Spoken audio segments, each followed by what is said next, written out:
હરિહર મહાદેવ આશ્રમ સ્વર્ગસ્થ રતનસિંહ ગોપાલભાઈ ગઢવી પ્રેરિત કુંવારતના વતની હાલ ઇંગ્લેન્ડમાં એમના ચિરંજીવી હરિદાન રતનસિંહ ગોપાલભાઈ ગઢવી એમના બાપુજીના નામનો આ એક આશ્રમ ચાલે છે. 3 વીઘા જમીન છે. બહુ સુંદર આયોજન ચાલે છે. અહીંયા ફેબ્રુઆરીની આ આશ્રમની અંદર આપણે પગ મૂક્યો. આખો આશ્રમ છે.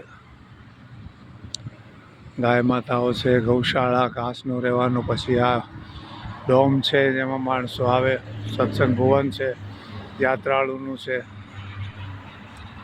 આ સામે ભોજનાલય, એની બાજુમાં સામે મહારાજનું રહેવાનું, એની બાજુમાં ટોયલેટ બાથ ને બધું છે. નાવા ધોવાનું 6-7 એસે શંકર દાદાનું હરિહર મહાદેવનું મંદિર છે. આ બાજુ યાત્રાળુઓને રહેવાનું, ઉતરવાનું 2 રૂમ છે. આ આખું, અને આ સામે SR કંપની, SRનો મટીરિયલ ગેટ આ કહેવાય છે. આ SRની ચીમની તમે યાદ રાખો તો પણ બહુ થઈ જાય. SRની ચીમની. અને આ સામે આ કજુડા પાટિયા આશ્રમની સામોસામ કજુડા પાટિયા ગામ છે. અને એની બાજુમાં આ પેટ્રોલ પંપ, આશ્રમથી બિલકુલ બાજુનું આ પેટ્રોલ પંપ છે, બાજુમાં દેખાય છે. મેન હાઈવે છે આ જામનગર દ્વારકા હાઈવે.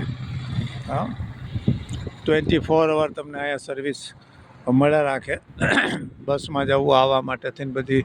અહીંયા આશ્રમમાં તમે કહો કજુડા પાટિયા કહો એટલે લોકો અહીંયા ઉતારી દે તમને. તો ખાસ જે કોઈ પણ માણસ દ્વારકા જતા હોય એને ફ્રી રહેવાનું, ખાવાનું, પીવાનું, અને પછી આગળ જાય બીજા દિવસે. બરાબર. બધાય સ્નેહી મિત્રો લંડન, અમેરિકા, ઇન્ડિયા, આ બધાના મિત્રો જે છે, જે ધાર્મિક માણસો છે, એ બધાને સપોર્ટ આપે છે. અને આ આશ્રમ ચાલે છે. જય દ્વારકાધીશ, જય દ્વારકાધીશ, જય હરિહર મહાદેવ, જય રવેચી માં, જય રવેચી માં, જય રવેચી.